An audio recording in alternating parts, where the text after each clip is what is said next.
Let's be honest. Do you ever feel like you're constantly focused on what your child can't do? Well, today we're going to flip that script. We're going to dive into 4 simple daily habits that help shift our focus away from fixing weaknesses and toward building on their amazing natural talents. Really, the entire goal of these daily boosters comes down to this one simple but really profound shift: to aim your child's attention away from what they struggle with and toward what they're great at. It's all about changing where we point the spotlight. But as we all know, our attention can kind of have a mind of its own sometimes. Author Leah Waters tells this hilarious story. Last week, I brushed my teeth with sunscreen. And it's so funny because it's so relatable, right? We've all been there on that mental autopilot where our mind is just somewhere else. And this perfectly shows how easily our focus can land in the wrong spot. So our very first booster is all about learning to take back control of that focus. Okay, let's talk about that first booster, the attention muscle. We often think of attention span as this fixed thing. You either have a good one or you don't. But what if I told you that's not true?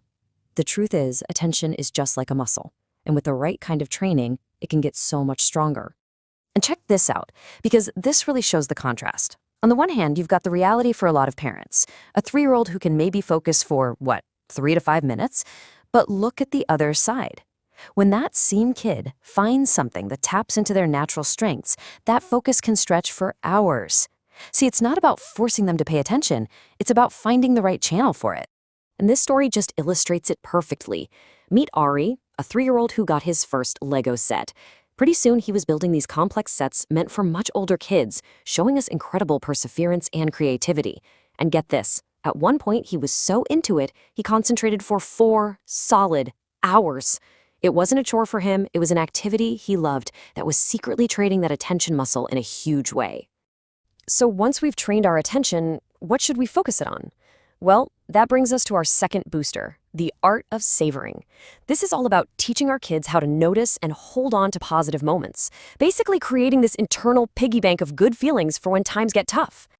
So this is the really big question, isn't it? How can we actually help our kids carry those positive feelings with them so they have an emotional resource to pull from when things get stressful?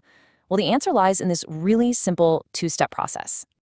And here's how it works. It's so easy. Step 1 is just to notice. This just means intentionally slowing down during a good moment. Maybe you're watching a beautiful sunset or just listening to a bird singing and really, truly taking it in. Then, step 2 is to recall. Later on, when you're in a challenging moment, you mentally go back to that positive memory. It's like an emotional anchor that helps you stay calm. And if you want to know just how powerful this is, listen to this quote from a college freshman. They were in a new, intimidating environment and found comfort by picturing summer evenings back home. They said, "This picture of home calms me so much. It reminds me that home will always be there for me because I carry it in my mind." Wow. That's savoring in action, building a little sanctuary right inside your own head. All right, next up is a booster you've probably heard of, but its impact is so massive it deserves a major spotlight: a dose of gratitude. It's often called the ultimate strength booster when it comes to building a positive mindset. In fact, the source material here actually calls it the super strength builder. And you might be wondering, why? Well, it's because gratitude literally changes our perspective. It shifts our focus from what's wrong with our world to what's right with it. It's a direct counterattack on our brain's natural tendency to focus on the negative.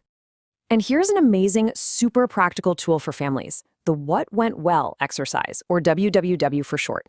It's a simple daily practice. Maybe you do it around the dinner table, where everyone in the family just shares a few positive things that happened that day. It's a small, intentional habit that trains everyone to start looking for the wins, no matter how big or small. And now for our final booster, and this one might be the most surprising of all: the power of goofing off. Now, I'm not talking about being lazy or just zoning out. I'm talking about nurturing real talents through the incredible power of play. This slide shows the huge difference. On the left, you've got that passive downtime, like just zoning out in front of a screen where your brain is just being fed stuff. But on the right, you've got something totally different: strength-based goofing off. This is about actively doing a hobby you love, something that taps into a talent, but with absolutely no pressure to perform. Let's take the story of Jasmine. Her core strength is a deep appreciation of beauty. So for her, goofing off means grabbing a camera and taking photos of sunsets or flowers or animals. It's not for a grade, and it's not for a competition. It's just a really enjoyable, totally low-pressure way for her to connect with her natural talent and build confidence while she's at it. Okay, so we've covered a lot of ground here. Let's pull it all together into a daily strength boost, a toolkit that you can literally start using today. So here they are, our 4 daily boosters, all in one spot. First, you've got attention training. Find that thing your child loves that helps build their focus. Second, savoring. Help them notice the good moments and bring them back later. Third, gratitude. Make sharing what went well a daily family thing. And finally, goofing off. Encourage those active hobbies that are just for fun and tap into their natural talents. You know, these 4 tools are so simple, but their impact can be absolutely huge. They're not about adding more stuff to your to-do list, but about making a small shift in your focus. So, looking at this list, I'm going to leave you with one final question. Which one of these boosters are you going to try with your family today?